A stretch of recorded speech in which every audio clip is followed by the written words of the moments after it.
대국민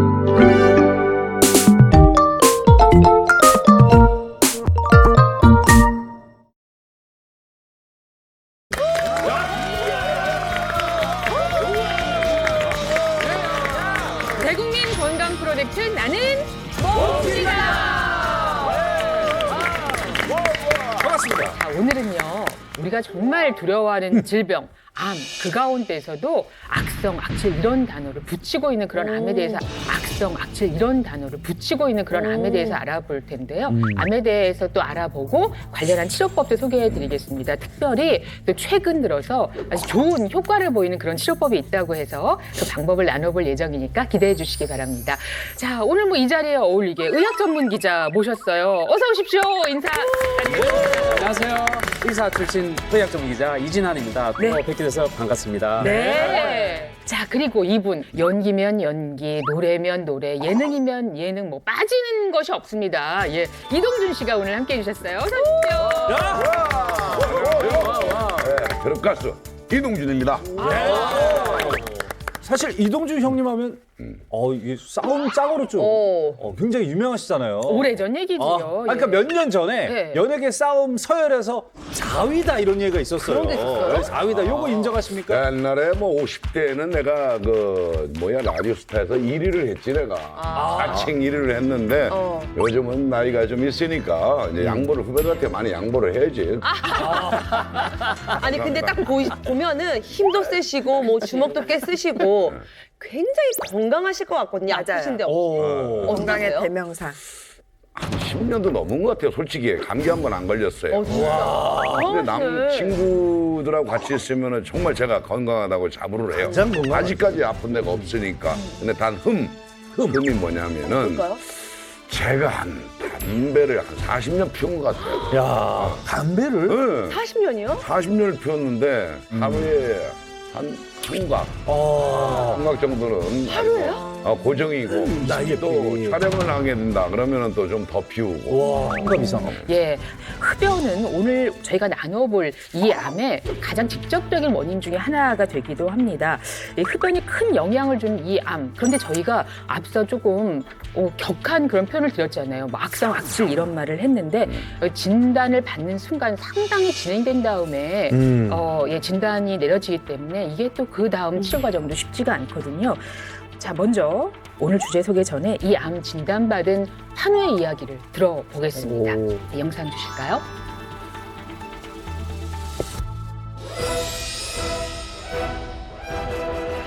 이상은 없었고요. 건강검진을 매년 받는데 사기를 받았습니다. 말도 안 돼. 말도 안 돼.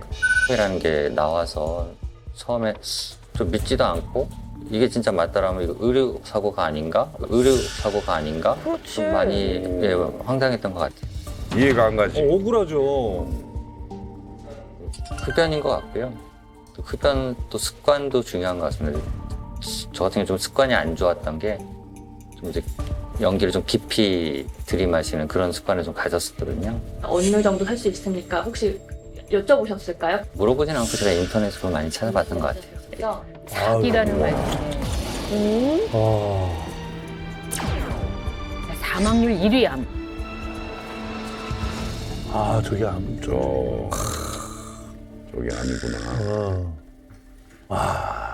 정말 저 인터뷰 내용만 봐도 너무 끔찍하고 충격적인데요. 저렇게 매년 건강검진을 받았는데도 저런 진단을 받았다니까 정말 무섭네요. 그러니까 진단 받자마자 얼마나 살 수 있을지 그 인터넷으로 찾아봤잖아. 물어도 못 보고 직접. 그러니까 그때 심정은 어땠냐 이거지. 야, 그리고 사망률 1위 암?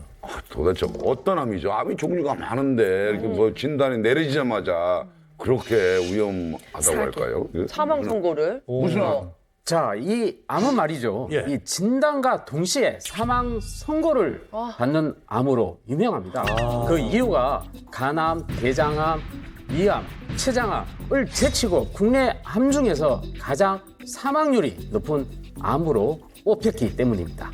사망률. 네, 이 암은 일단 한번 발견이 되면 아주 빠르게 증식도 하고 또 전이가 돼서 간이나 복부 또 뼈 이것도 모자라고 뇌까지 전이되는 이런 특징을 가지고 있습니다.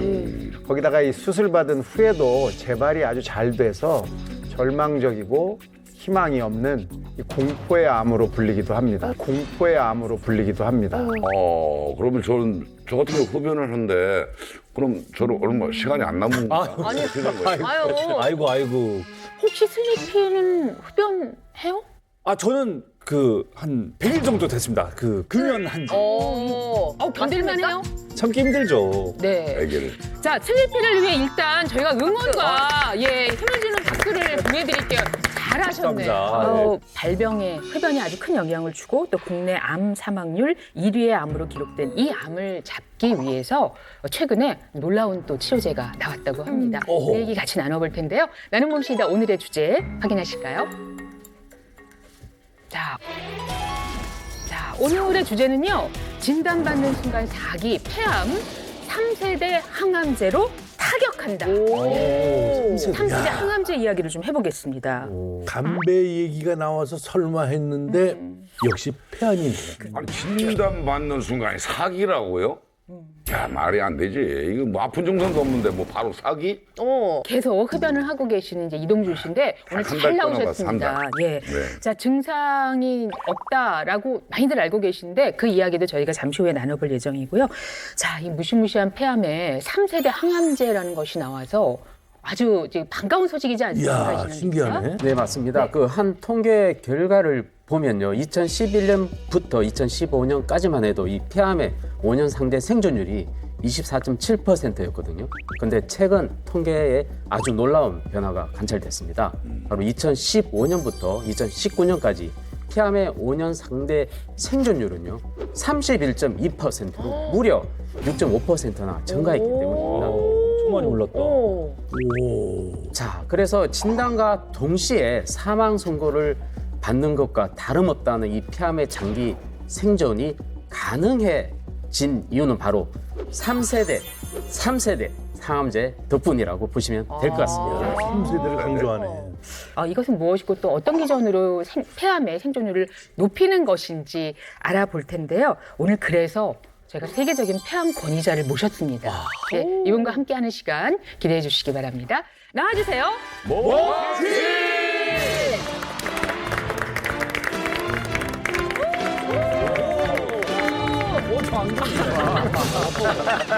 네.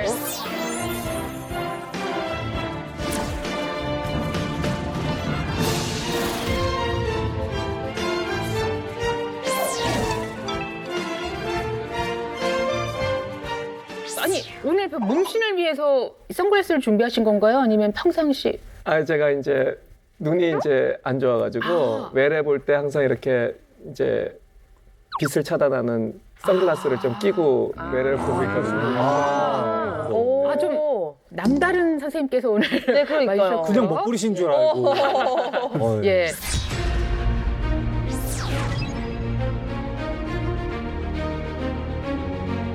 훨씬 더 적은 부작용을 가진 3세대 표적 항암제가 있겠습니다. 와, 엄청 줄었는데요. 면역력을 강화시키기 위해서 10년 넘게 실천하는 삶을 살고 있습니다. 자, 그것은 바로 와! 직접 우리 시청자 여러분께 인사해 주실까요? 안녕하십니까. 동양내과 의사 조병철입니다. 네. 반갑습니다. 네, 반갑습니다. 예, 몸싸움께 해주셔서 감사합니다. 그런데 아까 소개해드릴 때 권위자시면 권위자시지. 세계적인 폐암 권위자. 네? 폐암으로 전 세계에서 알아주시는 분이다. 이렇게 소개를 했단 말이에요. 대단하신 분이에요. 그래서 이 국제적으로 암 표준 진료 지침으로 널리 활용되고 있는 미국 암 종합 네트워크의 진료 지침까지 개정을 하신 분인데요. 이게 얼마나 대단한 일이냐 하면 이 NCCN이라는 그 분야에서는 미국 내 암 치료 분야의 선두를 이끄는 세계적인 주요 암센터 최고 전문가들로 구성된 교육단체예요. 그래서 미국 내 항암 환우의 97%가 이 지침을 따르고 있고 전 세계 항암 치료 의사들도 가장 많이 참고하고 실제 활용하고 있는 진료 지침이라고 할 수 있는 겁니다. 와, 그러면 이제 폐암 치료에 있어서는 이제 전 세계 표본이 된 거죠, 조병철 그렇죠. 스탠다드 표준인 거죠. 박사님의 그 맞습니다, 치료 맞습니다. 방법이. 예, 예. 맞습니다. 와. 이런 업적을 쌓을 수 있었던 이유가 있는데요. 이 조병철 교수님이 폐암 임상 연구라는 것을 아주 활발하게 하시기 때문입니다.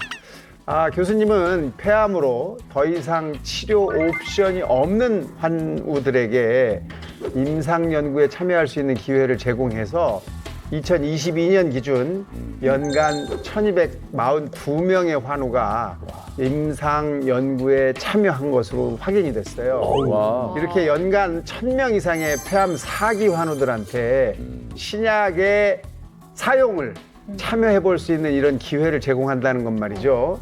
미국 내 최대 암 연구 기관이라고 하는 MD 앤더슨 암센터에서도 아주 굉장히 놀라워하는 아주 진기록이라고 할 수 있습니다. 여기까지 이제 저희가 소개를 들었으니 지금부터는 이제 본격적으로 폐암에 대해서 조병철 교수님과 함께 알아보도록 하겠습니다. 저희가 이제 앞서 말씀을 드리면서 가장 충격적이고 또 염려가 되는 것은 이게 진단과 동시에 거의 이제 알게 되면 사기다 이런 이야기였거든요. 네. 이게 정말입니까? 맞습니다. 맞습니다. 안타깝게도 전체 폐암 환자들이 진단 당시에 특히 이제 비소세포 폐암의 진단이 됐을 때 1기로 진단받는 비율이 28.4%, 2기의 경우 8.5%, 3기는 18.1%인데요. 진단과 동시에 4기로 진단받는 비율은 무려 45%입니다. 45%입니다. 너무 진짜 높다. 반이네, 거의. 사실 이 폐암은 크게 비소세포 폐암과 소세포 폐암으로 나눠집니다. 먼저 비소세포 폐암은 전체 폐암의 85 내지 90%를 차지하는데요. 현미경으로 관찰을 했을 때 이 암세포의 크기가 작지 않은 암을 말합니다. 반대로 소세포 폐암은 현미경으로 봤을 때 암세포 크기가 작은 암을 말하면서 전체 폐암의 10%에서 15%를 차지하고 있습니다. 비소세포 폐암보다는 악성도가 강하다는 것이 특징이죠. 그래서 같은 폐암이라 할지라도 어떤 종류의 폐암이냐에 따라서 예후도 다르고 치료법도 달라집니다. 그건 잠시 후에 아마 이제 알려주실 것으로 생각합니다. 네.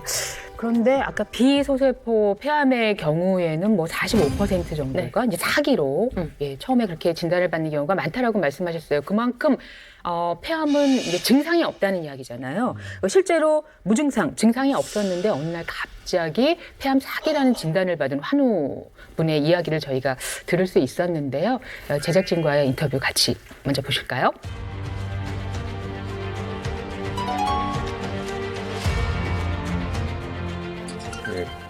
21년 9월에요. 그 건강검진하다가 그 4기 비소세포 폐암으로 진단을 받았습니다. 네, 처음에 진단받았을 때 7.6cm인가 뼈가 되게 크죠. 그러니까 전이가 되면서 수술이 불가능해서 저도 수술을 못하고 약물 치료를 해서 치료를 받았습니다.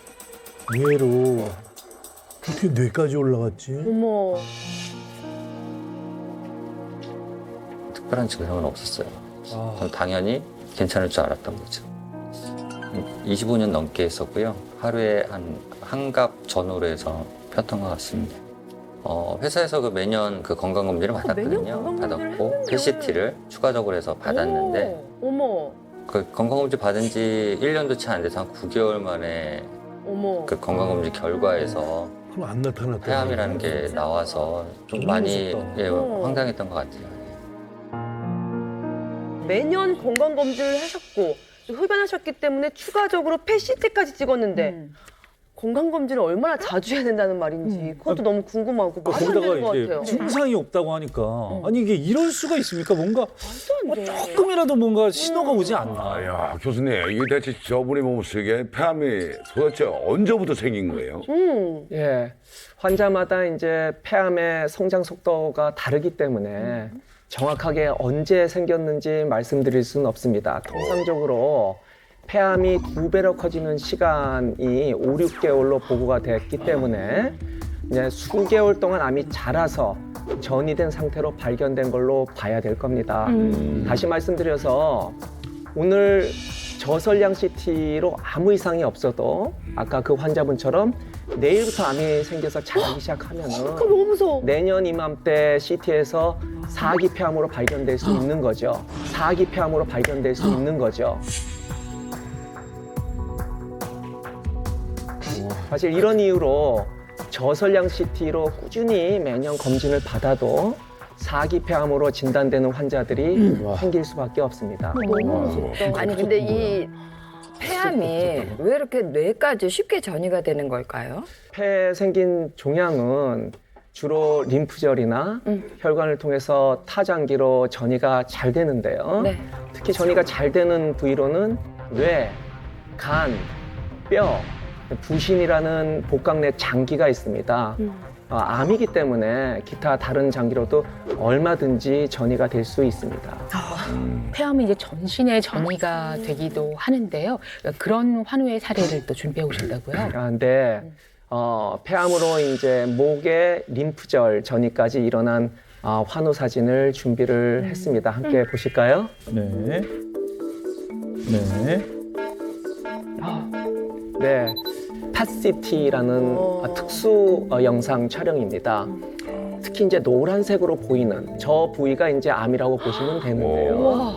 이 환자 같은 경우에는 우측폐 또 좌측폐 주변에 있는 림파절뿐만 아니라 왼쪽 목 쪽에 있는 림파절까지 이제 전이가 되어 있는 상태에서 발견이 되었습니다. 와, 저기 목에 임파선까지 이제 전이가 일어났다고 돼 있는데 그러면 어떤 증상들이 좀 일어나나요? 그 정도 되면 증상이 있을 것 같아요. 예, 대부분 이제 목 쪽에까지 전이가 된 상태에서는 환자분들이 목에 뭐가 만져져서 오죠. 목에 만져져서 오는데 대부분은 암이 아닐 거라고 생각해서 오십니다. 근데 이제 목에 만져지는데 통증이 있고 자라는 느낌이 있고 심해지면은 삼킴 기능에 이제 장애를 주고 얼굴이 또 부종이 생길 수도 있고요. 그 다음에 그 부위가 커지면은 이 팔로 내려가는 신경을 압박하면서 팔에 마비가 오거나 통증을 유발할 수 있습니다. 그 정도 되면은 굉장히 심각한 상태에서 오시는 걸로 생각하시면 됩니다. 자, 그리고 전이된 사진 하나 더 또 준비가 돼 있죠? 네. 이번에는 이제 폐암 환우 중에서 약 30에서 40% 정도는 이제 뇌전이를 동반해서 진단이 되는데요. 뇌전이를 동반해서 진단이 되는데요. 뇌전이가 일어난 환우 사진을 준비를 했습니다. 예, 보시는 바와 같이 오른쪽에 특히 이제 하얀색으로 이제 보이는 저 부위가 뇌에 발생한 폐암이 전이된 이제 전이성 종양이라고 보시면 됩니다. 사실 암이 전이될 때는 혈관이나 림프절을 타고 전이를 주로 하게 되는데 우리가 매일매일 심장에서 혈액을 뿜어내잖아요. 이 심장에서 뿜어내는 혈액 중에 약 20%가 뇌로 가요. 그래서 혈류가 많이 가기 때문에 뇌 전이가 많이 발생할 수밖에 없는 겁니다. 근데요, 그렇게 뇌 전이까지 발생하게 되면 그 환자한테는 어떤 증상이 생기는 거예요?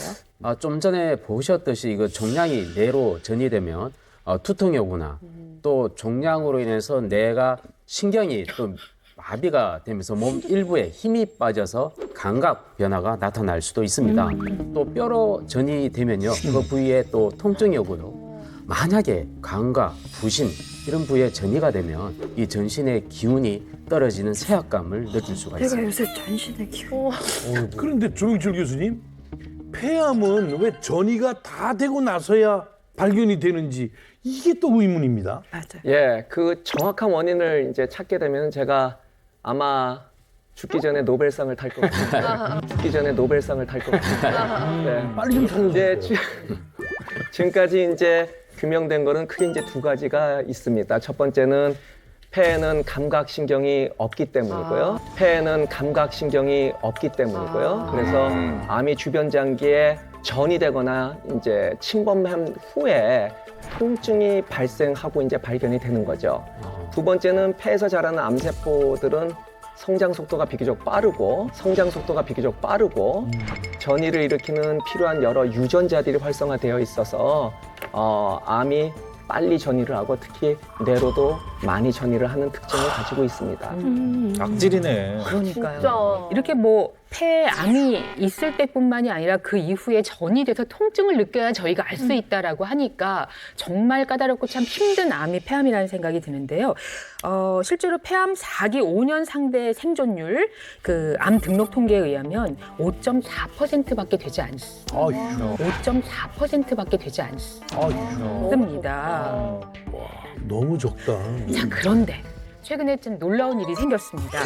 폐암 4기 환우의 장기 생존율이 올라갔다는 예, 그 통계가 좋은 소식이네. 나왔다는 건데 이게 어떤 이야기인지 어느 정도인지 궁금합니다. 예, 그렇습니다. 2015년도부터 2019년도 폐암 4기 5년 생존율을 살펴봤더니 9.1%로 증가한 것을 확인했습니다. 9.1%로 증가한 것을 확인했습니다. 물론 저희가 더 생존율을 증가시켜야 될 이제 필요성이 충분히 있지만은 3세대 항암제가 나오면서 이런 5년 생존율이 특히 이제 5년 생존율이라고 하는 거는 장기 생존을 의미하는 건데 그 장기 생존율이 증가됐다 이렇게 생각하시면 될 것 같습니다. 야, 2배로 떴네요, 그래도. 자, 그래서 지금부터 바로 그 3세대 항암제에 대해서 이제 본격적으로 알아보겠습니다. 어떤 것인데 생존율을 그렇게 높일 수 있었는지. 자, 화면부터 한번 보실까요? 자, 폐암 타격하는 항암제 3세대 표적 항암제 이야기를 저희가 먼저 해보겠습니다. 폐암을 타격하는 이라는 말만 들어도 뭔가 시원해요. 예, 시원해요. 굉장히 희망이 솟아오르는 그런 느낌이죠. 이제 표적항암제가 나온 게 2003년도경에 1세대 표적항암제가 등장을 했고요. 네. 그 다음에 진화를 거듭해서 2세대 표적항암제. 최근에 나온 것들이 그 이전 세대 표적항암제보다 뛰어난 효능, 그 다음에 훨씬 더 적은 부작용을 가진 3세대 표적항암제가 있겠습니다. 근데 교수님, 표적 항암제라는 게 구체적으로 어떤 항암제인가 좀 설명을 좀 해주셨으면 좋겠어요. 예, 이제 표적항암제는 암세포에만 나타나는 특정 단백질이나 유전자 변화를 표적으로 하는 항암제이고요. 암의 성장과 발생에 관여하는 신호를 차단함으로써 암세포만 골라 죽이고 그렇게 함으로써 정상세포의 손상을 최소화하고 효과는 높이면서 부작용은 최소화할 수 있는 장점이 있습니다. 그런데 여기서 의문점이 하나 생기는 게 있는데요. 아무리 좋은 항암제여도 나에게 적용이 안 되면 나한테 쓸 수가 없다면 이거 소용이 없는 거 아니겠습니까? 그럴 수도 있죠. 이 표적 항암제 치료는 폐암 환우라면은 모두 다 받을 수가 있는 건지. 안타깝게도 그렇진 않습니다. 안타깝게도 그렇진 않습니다. 우리가 모든 환자분들이 표적항암제의 대상이 되는 게 아니고 그 본인이 가진 폐암에 발현하는 그 표적이 있을 때만 우리가 표적항암제의 대상이 되는 겁니다. 여기 맞는. 폐암의 표적이 되는 유전자는 무엇이 있는지 그림으로 한번 보실까요? 네.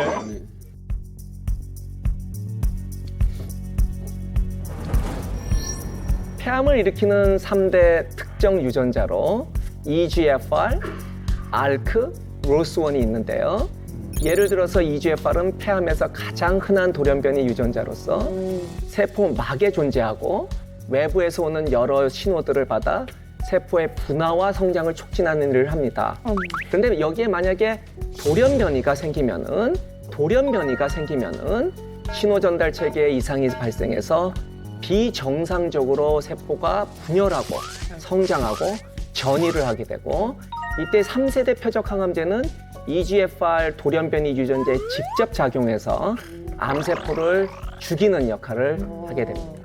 그러면 EGFR을 타깃으로 하는 표적 항암제는 EGFR 때문에 폐암이 발생한 분들에게만 적용이 되는 건가요? 예, 맞습니다. 예, 맞습니다.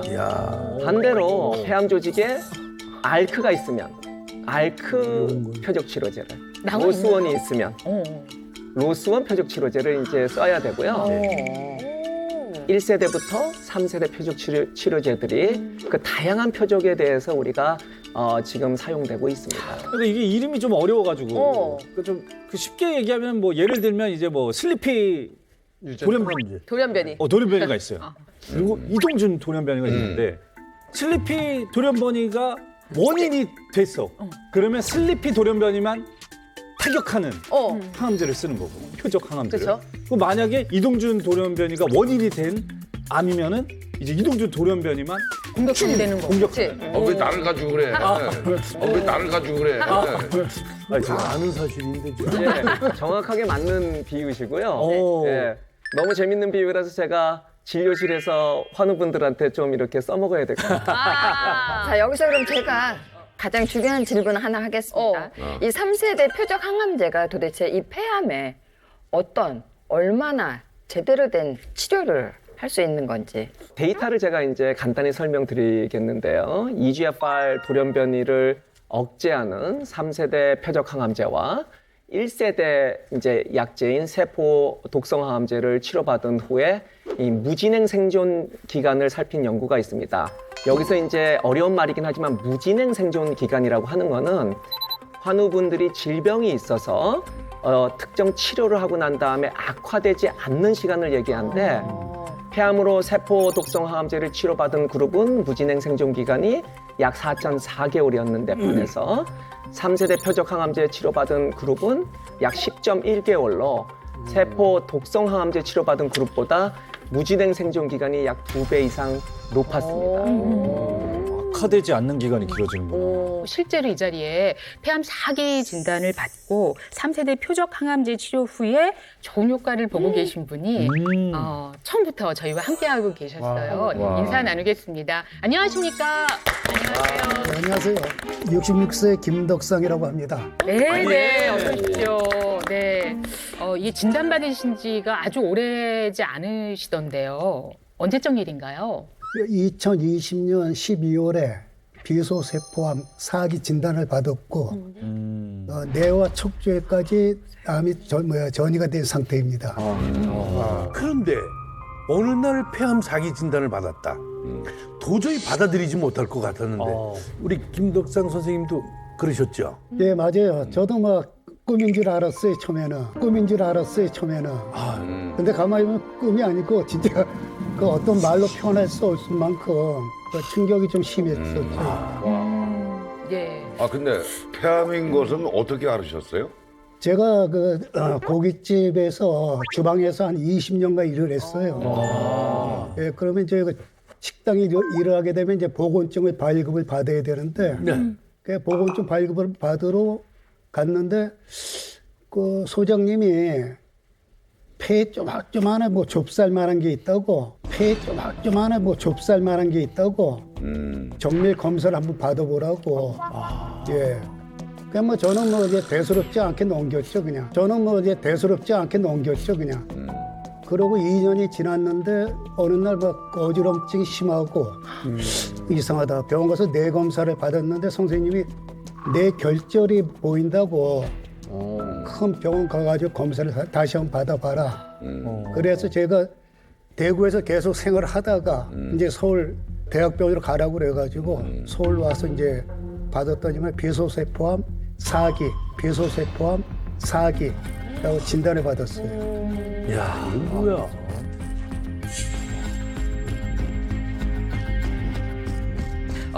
폐암 진단 받을 당시, 그러니까 2020년 사진이겠죠? 그 당시에 사진을 좀 가지고 오셨습니다. 같이 보시죠.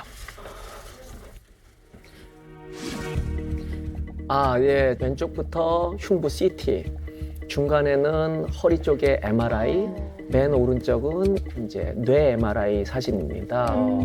이제 오른쪽에 원발 폐암으로 보이는 오른쪽 폐 쪽에 한 4cm에서 5cm 정도 되는 폐암 덩어리가 보이고 4기 폐암의 이제 특징 중에 하나인 흉막 또는 늑막에 전이가 있는 소견입니다.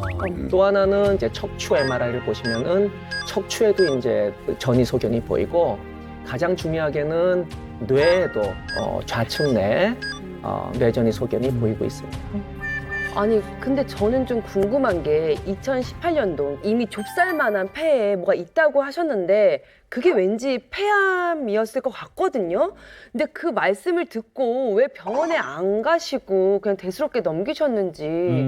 특별한 증상이 또 없었고 아, 예, 그래서 뭐 별거 아니겠지 생각했던 것 같아요. 아, 증상이 없으니까 예, 예. 심각하게 생각 안 하셨구나. 예. 다들 그래요. 근데요, 이 제3세대 표적 항암제 어떻게 알게 되고 어떻게 그 치료를 받게 되셨는지 그것도 궁금해요. 폐암 4기다 보니까 수술도 불가능하고 예. 치료받을 수 있는 옵션도 뭐 없었어요 그때. 네. 그러다 이제 암 조직 검사를 했는데 다행히 EGFR이라는 유전자가 발견되어 가지고 거기에 맞는 약이 이제 3세대 표적 항암제가 있길래 그래가지고 그걸 받게 됐습니다. 김동탄 씨, 예. 3세대 표적 항암제 치료는 어떻게 받는 거예요? 뭐 주사로 받나요? 뭘 어떻게 하세요? 아니요, 약으로 복용하고 있습니다. 약으로 복용하고 있습니다. 예, 하루에 한 번 하나씩 복용하고 있어요. 오, 되게 생각보다 좀 간단하다. 간단하네요. 하루에 한 번 하나씩이요? 예, 예. 그냥 그러면 3세대 표적 항암제를 복용한 지는 얼마나 되셨어요? 20년도 그러니까 12월부터 현재까지 약 2년 4개월 동안 복용하고 있어요. 야, 2년 4개월. 실제로 그 놀라운 치료 효과를 경험하신 거죠?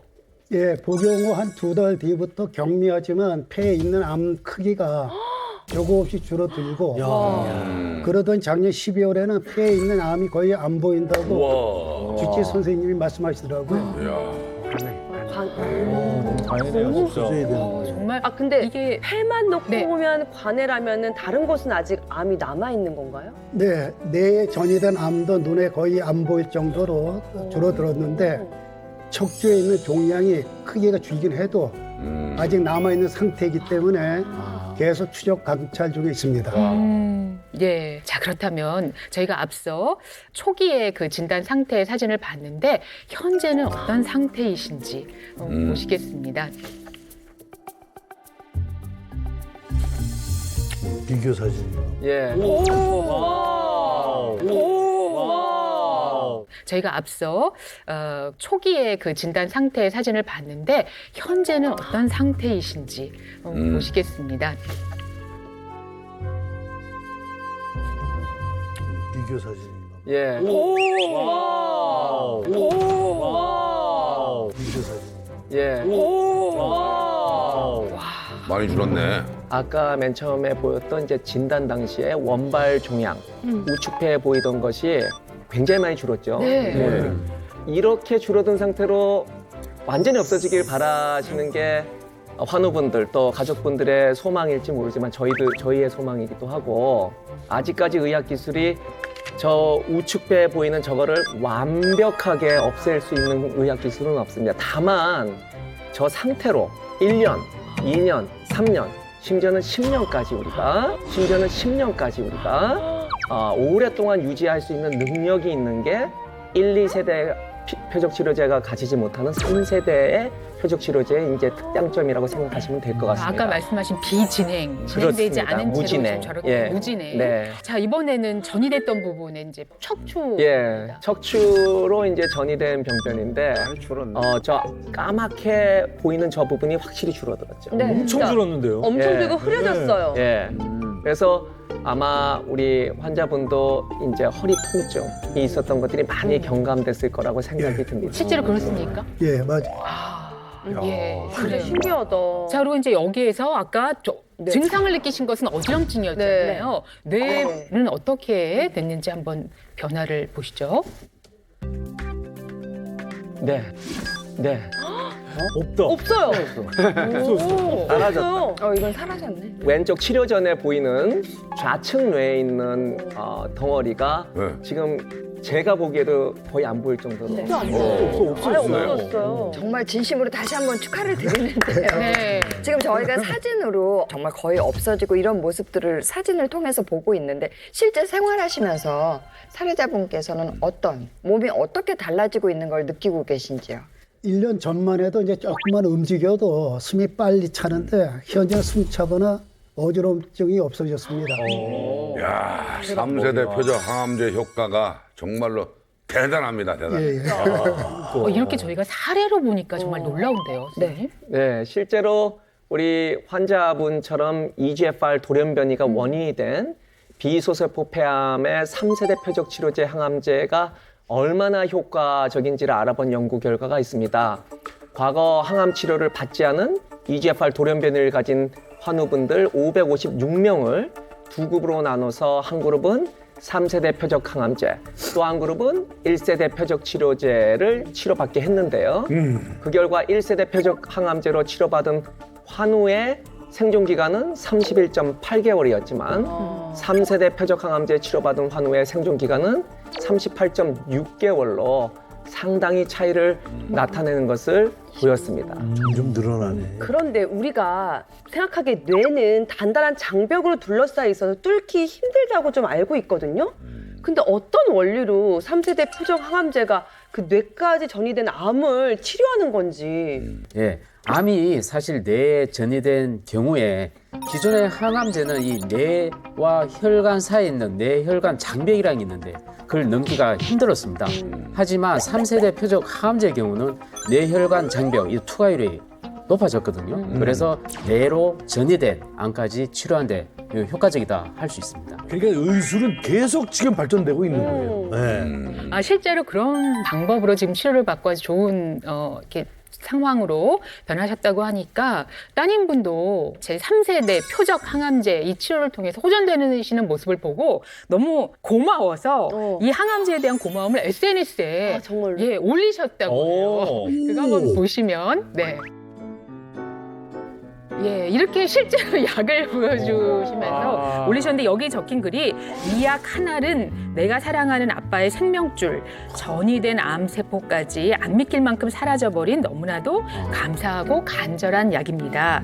나에게 행운이 깃들어 이번 약을 넉넉히 구하게 돼서 너무 기분이 좋습니다 해서 이제 구한 약을 지금 가지고 이렇게 사진을 찍으신 거예요. 참. 아버님, 따님이 있어서 더 힘이 예. 많이 느껴지시겠어요. 폐암 사기 진단 받던 날 저는 충격받고 막연자실했었죠. 그런데 갑자기 딸이 아빠 괜찮아. 아빠 병 내가 무조건 낫게 해줄게. 이렇게 이야기해 주더라고요. 그래서 얼마나 고마웠어요. 굉장히 고마웠습니다. 그래. 아유 그냥 한마디가. 그런데 김덕상 선생님 본인이 보기에 내가 폐암에 걸린 이유가 뭐라고 생각하십니까? 아무래도 뭐 하나밖에 없어요. 그 흡연. 예, 하루에 한 갑씩 한 20년 정도 담배를 피웠습니다. 아유, 얘기 좀 해봐. 참, 이거 흡연자로서 마음이 정말 불편하네, 이거. 큰일 났네. 빨리 끊어야겠네, 이거. 아이고. 앞에 40년이거든요. 2배나 피우셨는데 조금 더 불편한 얘기 좀 하나 더 해드릴게요. 해드려야 돼. 이 모든 폐암 발생의 약 70%가 흡연과 연관이 돼 있습니다. 흡연자는 비흡연자에 비해서 폐암 발생 위험이 10배가량 높은 걸로 나타나 있습니다. 또한 최근에는 이 비흡연자에서도 많이 생기고 있습니다. 그 이유가요, 바로 조리흉 때문입니다. 높은 온도의 기름으로 음식을 만들면 이른바 조리흉이라고 불리는 연기가 나오게 됩니다. 국제암연구소에서는 이것을 인체에 암을 유발하는 확실한 발암물질로 분류한 상태입니다.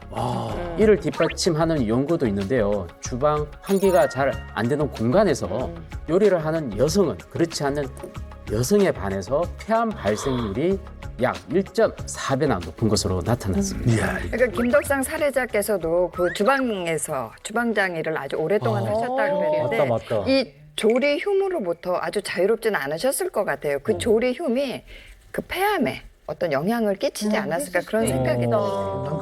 그 영향도 아마 많다고 생각합니다. 예. 직업적으로 그런 상황에 있으신 분들은 흡연자가 아니라도 지금 또 염려가 많으실 것 같습니다. 오늘 저기 나오신 까닭이요. 실제로 우리 세계적인 폐암의 권위자이신 우리 조병철 교수님께 궁금한 게 많으셨다면서요. 어렵게 나오셨으니까 오늘 질문하시죠. 궁금증 풀고 가세요. 3세대 표적 항암제, 그러니까 뭐 내성이 있다고 이제 알고 있는데 요 내성이 언제쯤 생기는지, 그리고 나중에 내성이 생기면 신약 개발 임상을 할 수도 있다고 들었는데 현재 개발 중인 신약에는 어떤 것들이 있는지 또 제가 먹는 3세대 표적 항암제 부작용은 대표적으로 어떤 것들이 있는지 궁금합니다. 네. 환자분들이 가장 이제 두려워하는 게 이런 3세대 표적 치료제를 항암제를 드시고 나면서 내성이 생길 거에 대한 두려움인 거죠.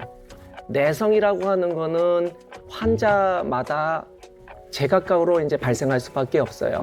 평균적으로는 우리가 한 20개월 정도에 생긴다 알려져는 있지만 희망을 가져야 되는 거는 약 30% 정도의 환자는 3년 이상 복용해도 내성이 안 생기는 분들이 있다는 거죠. 그리고 두 번째는 내성을 치료하기 위해서 현재 개발 중인 신약들이 굉장히 많다는 거예요. 다양한 병용요법들이 우리가 개발이 되고 있고요. 또 4세대 표적 치료제들이 개발되고 있고요. 또 이 분야에 굉장히 많은 다양한 면역 항암제들도 개발이 되고 있습니다. 그러니까 우리가 내성이 언제 생길까 노심초사하지 마시고 내성이 생기더라도 우리가 당당하게 우리가 그 부분을 이제 임하고 네. 그 다음에 임상시험에 적극적으로 참여할 기회를 찾으시면 됩니다. 또 하나는 이제 부작용인데요. 3세대 표적 치료제는 굉장히 부작용이 경미한 걸로 알려져 있습니다.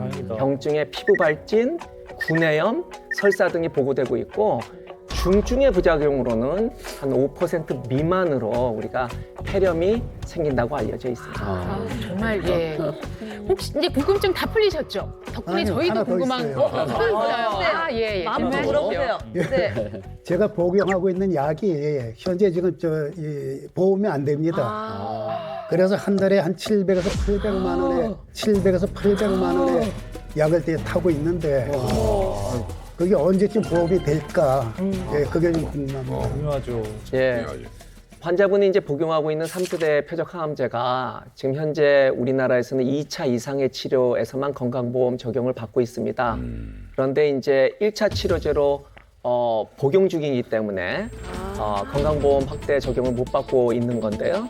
최근에 다행히도 암질환심의위원회에서 환자분이 복용하고 있는 3세대 표적 항암제 급여 전환에 대해서 논의가 이루어지고 있습니다. 그래서 조만간 좋은 소식이 있을 거라고 기대를 하고 있습니다. 네. 자, 이제 폐암 2년 4개월이라는 시간이 지났고 많이 좋아지셨지만 여전히 이제 치료 중이신 거잖아요. 같이 또 폐암을 앓고 있는 좌절하고 있는 환우들에게 하고 싶은 말씀이 혹시 있으실까요? 예.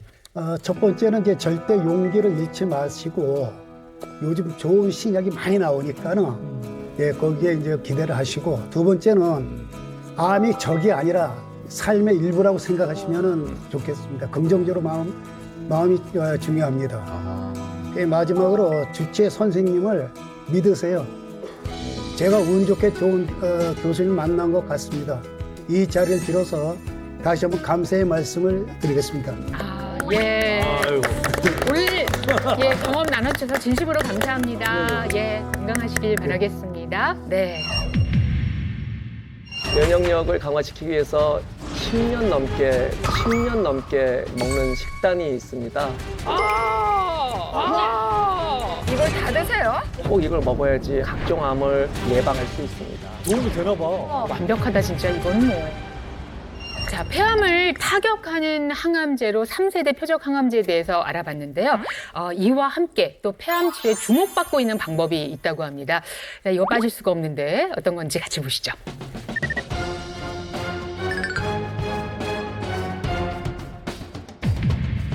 네, 바로 면역 항암제입니다. 면역 항암제 그러면 우리 지난번에 공부했나? 기억하시죠? 네. 맞아. 얼마 전에 예. 공부했습니다. 그래요. 그거 아니에요. 면역 관문 억제제. 맞아. 천재, 천재예요. 네. 그때는 저희가 더듬더듬했잖아요. 이거 묻지 않아서. 아주 자연스럽게 손대고를 대고. 예. 그게 뭐 어떤 거였죠? 어떤 기전으로 이렇게 해서 해결을 하는 거였죠? 그거는 제가 이따가 자세하게. 문자로 넣어드릴게요. 이해가 안 되는구나. 네, 제가 슬리피 씨를 대신해서 면역 관문 억제제가 뭔지를 설명을 드리겠습니다. 네네. 암세포는 원칙적으로 우리 몸의 정상세포와 100% 일치하지 않습니다. 따라서 면역 시스템의 공격 대상에 속하고요. 암세포는 여러 가지 기술을 발휘해서 공격으로부터 피해 가는데요. 면역 방문 억제제는 이런 우리 몸의 면역 시스템이 암세포를 공격하도록 도와서 암세포들을 제거하는 치료법입니다.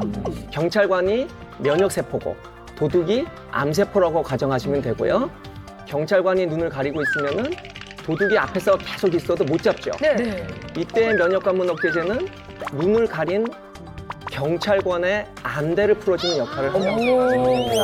그래서 도둑을 잡을 수 있도록 도와주는 역할을 하는 쏙 들어요. 예. 완벽한 비유입니다. 네. 도둑 잡았습니다. 보여야지 잡죠. 안대 싹 풀어야 돼요. 그렇죠. 네, 실제로 사기 폐암 환우에서 이 면역 항암제, 면역 관문 억제제를 사용한 후에 1년 생존율은 42%에 달했고요. 암의 완전 관해로 볼 수 있는 5년 생존율은 16%로 나타났습니다. 예, 그래서 실제로 폐암 사기 진단을 받고 면역관문 억제제 치료를 받고 계신 또 환우분이 계셔서 그분을 만나 뵀습니다. 보시죠.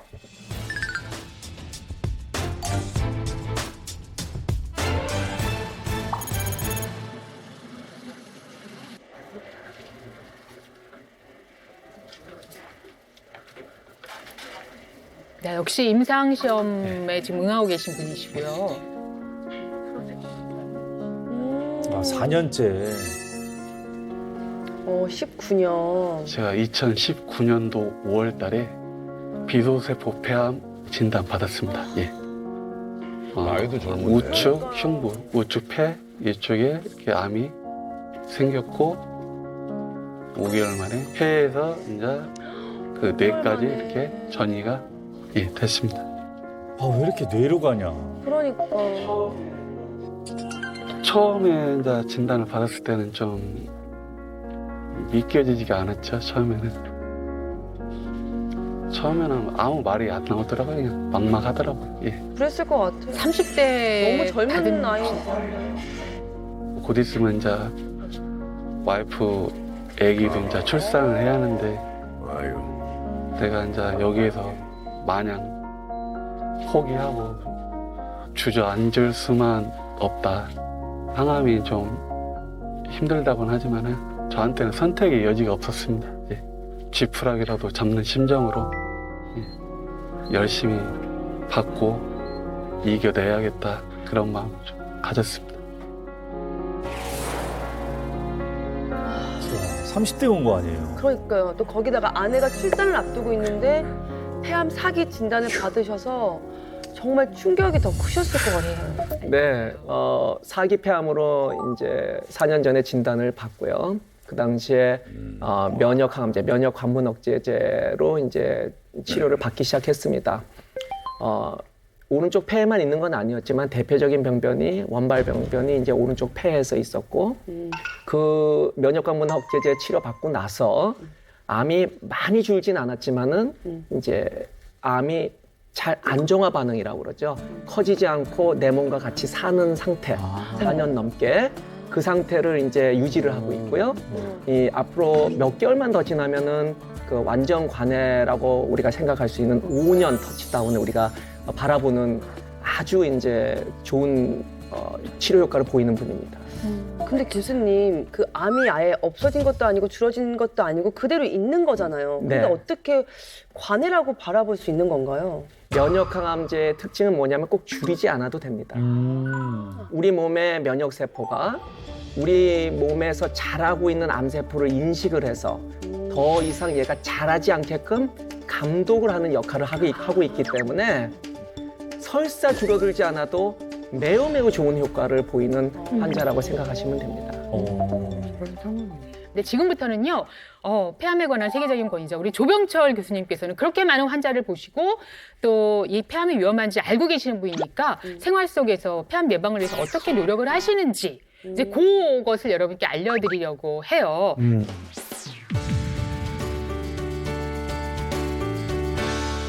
폐암 예방법, 그러면 첫 번째 방법부터 들어갑니다.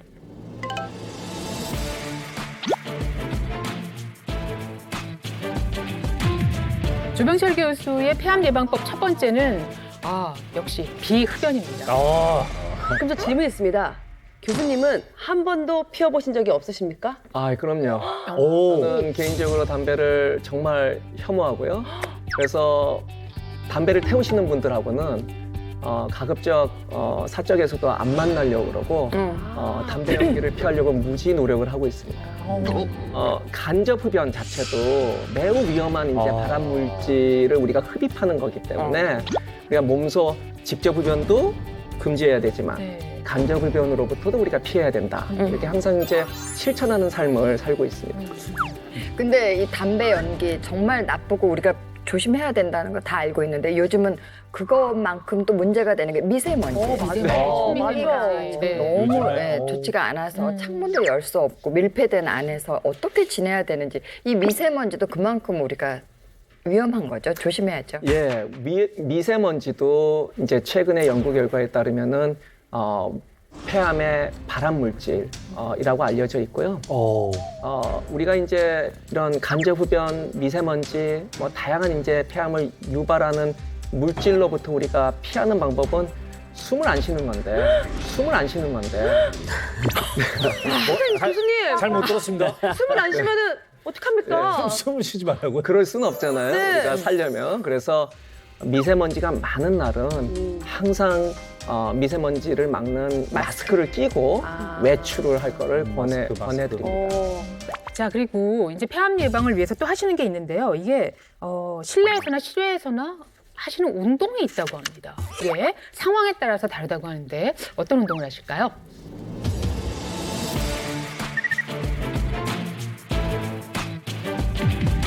자, 폐암 예방법 사이클 타기. 사이클 타기. 예. 모든 유산소 운동이 폐암 예방에 도움을 줄 수 있는데요. 그 중에서 제가 유일하게 즐겨하는 운동이 사이클입니다. 그래서 오늘 이제 이 자리에서 이제 말씀드리는 겁니다. 자, 그러면 사이클을 타시긴 타시는데 궁금한 건 얼마나 타시냐 이거죠. 바쁘실 텐데 정말. 예. 시간을. 한 주에 적어도 한 4일에서 5일 정도는 이제 거의 사이클 매일 타고 타시는 있고요. 거네요. 미세먼지가 없는 날은 이제 한강변에 가서 타고 미세먼지가 많은 날은 이제 실내에서 타고 이렇게 즐겨하고 있습니다. 근데 그렇게 사이클 타시는 것도 그렇고 운동이 폐암 예방에 좋다고 하는데 구체적으로 어떤 도움을 주는 거죠? 그렇죠. 자, 운동을 하면요, 이 NK 세포라는 면역 세포가 활성화돼서 암 세포를 사멸하게 되는데 큰 도움을 줍니다. 실제로 건강한 20대 성인 남성 14명을요 두 그룹으로 나눠서 한 그룹은 산림 명상을 하게 하고 한 그룹은 걷기 운동을 하게 했습니다. 그 결과 산림 명상을 한 그룹보다 이 걷기를 한 그룹이 NK 세포의 증가가 더 긍정적인 변화를 보였다는 연구 결과도 있습니다. 네. 유산소 운동의 좋은 점은 사실 돈 들이지 않고 어디서든지 할 수 있는 운동이 많다는 거니까 날씨도 좋아졌는데 그렇게 한번 해보시면 어떨까 싶습니다. 자, 조병철 교수님의 폐암 예방법 한 가지 이제 마지막 남아있는데요. 이번에는 식단이라고요. 네. 네. 예, 제가 제 몸을 위해서 면역력을 강화시키기 위해서 10년 넘게 매일 아침마다 먹는 식단이 있습니다. 매일간 매일 10년이 넘게. 10년 동안. 누가 차려주는 겁니까? 자, 그것도 한번 이따가 한번 따져보도록 하고요. 간단한 것이었으면 좋겠는데 어떤 건지 준비해 보겠습니다.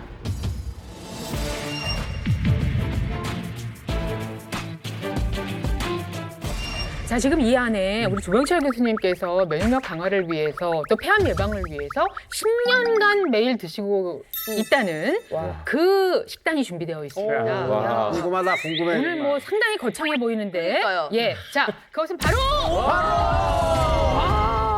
자, 지금 이 안에 우리 조병철 교수님께서 면역력 강화를 위해서 또 폐암 예방을 위해서 10년간 매일 드시고 있다는 그 식단이 준비되어 있습니다. 궁금하다, 궁금해. 오늘 뭐 상당히 거창해 보이는데. 그러니까요. 예. 자, 그것은 바로.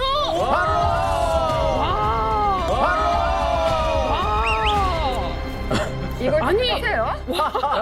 잠깐만. 이게. 아니, 뭐 많이 드시는데요? 네네. 네? 아니, 이게 하루에 드시는 건가요? 어떻게 되는 건가요? 네, 아침에 제가 이제 운동선수들이 이제 운동 경기 이제 꼭 하는 징크스처럼 네. 아침에 꼭 이걸 먹어야지 하는 우와. 이걸 다요? 예. 자, 이 이름을 알려드릴게요. 이 밥상의 이름이 있는데요. 배불러가지고. 야, 아. NK 빌덕 밥상. 뭐 있어 보인다. 그야말로 면역세포인 NK세포를 빌드업한다. 그러니까 증강시킨다 그런 이야기인 거잖아요. 네. 근데 오래 씹을 게 없어요.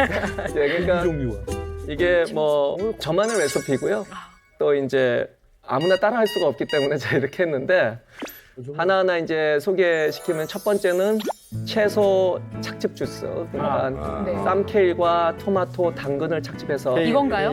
예, 요겁니다. 아, 예, 파란색. 예, 녹즙. 예. 초록이. 바로 예. 이건데요. 예, 예. 그 다음에는 이제 베리 요거트인데요. 아. 블루베리와 라즈베리, 그러니까 이 각종 베리류를 무당 요구르트와 함께 믹서기에 갈아서 만든 게 요거고요. 요 정도는 또 챙겨 괜찮을 먹을 수 거죠. 있잖아요. 네. 저희가. 네. 세 번째는 약간 좀 더 노력이 들어가야 돼요. 네. 그 물에 요 정도 잔이어야 되고 너무 많으면 이제 속이 쓰릴 수 있기 때문에 식초기 때문에 그래서 요 정도 잔에 물에 흑초를 희석한 다음에 전날에 꼭 냉장실에 넣어서 좀 차갑게 먹어야지 좋습니다. 예. 전날부터 뭘 해야 되네. 와. 전날부터 준비가 좀 필요한 네. 식단이고요. 네네. 네 번째는 아메리카노. 커피요? 예, 커피. 아메리카노인데 짠이네. 예, 저만의 또 이제 징크스기 때문에 꼭, 아침에 꼭 드시는 거예요? 예, 아침에 꼭 우와. 드셔야 도움이 되나 봐. 와. 커피를 좋아하시네. 희한스러워, 신기하다. 예, 도전이고 다섯 번째는 이제 이겁니다. 그래서 병아리 콩과 흰 강낭콩, 검은 서리태, 퀴노아를 삶은 뒤에 올리브유, 발사믹, 식초, 레몬즙을 섞어서 이제 이렇게 떠먹는 식단이고요. 그거 맞네. 되게 좀 여섯 번째는 견과류 요구르트. 그래서 그리크 요구르트에 오트밀과 견과류 적당량의 꿀을 섞어서 떠먹으면 이제 맛도 좋고 달달하고 맛있습니다. 그 다음에 이제 이 브로콜리, 예, 브로콜리고요. 이 브로콜리를 삶아가지고 이렇게 데쳐서 먹고 마지막으로 이 삶은 달걀을 먹습니다. 그래서 완벽하다 진짜. 이걸 다 드시는데 시간이 얼마나 걸리시는지. 뭐 얼마 안 걸려요. 그냥 후루룩 마시면 되고요. 그다음에 이것도 그냥 간단히 떠먹는 거고. 예. 뭐 채소 각종 채소 있죠. 단백질 넉넉하죠. 그리고 뭐 이 커피까지 이렇게 해서 이 챙겨주시는 분이 계시다고요. 감사하게도 제 안사람이 아침마다 야. 10년째 이런 정성 어린 이제 밥상을 차려주고 있습니다. 찐 사람. 저는 다 갈면 안 되나라는 생각을. 한 번에. 다 넣고 그냥 갈면 안 돼요. 어차피 들어가는 거 아닙니까? 싹 갈면 안 될까요? 싹? 그래도 맛이 없잖아. 아주 맛이 있는 건 알지만 예. 맛을 좀 의미하면서 먹어야 되니까. 병아리 콩. 예. 근데 교수님, 이 식단이 어떻게 면역력 강화에 도움을 주는지 조금 구체적으로 설명을 해주시면 저희가 실천하는 데 도움이 될 것 맞아. 같아요. 네.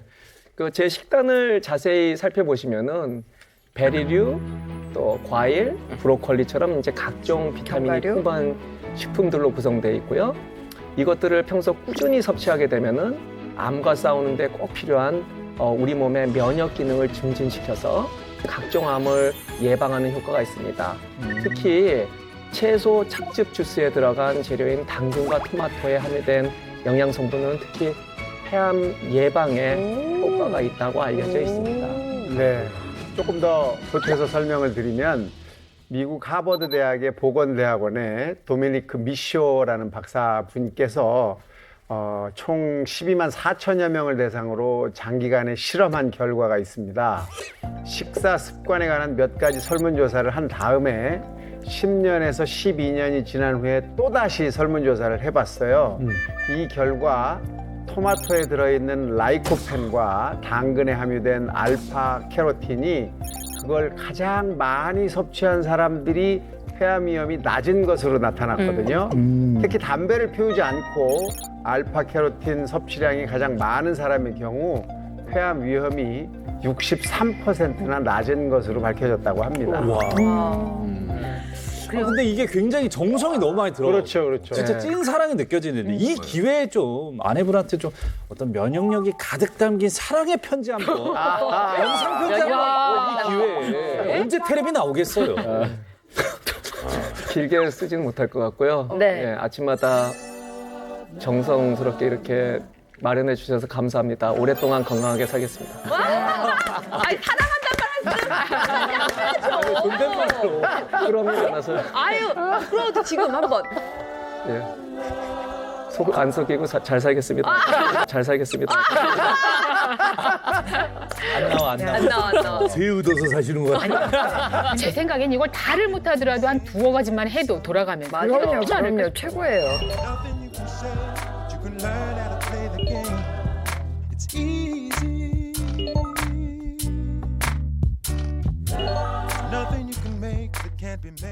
대한민국 모든 국민이 몸신이 되는 그날까지 나는 몸신이다.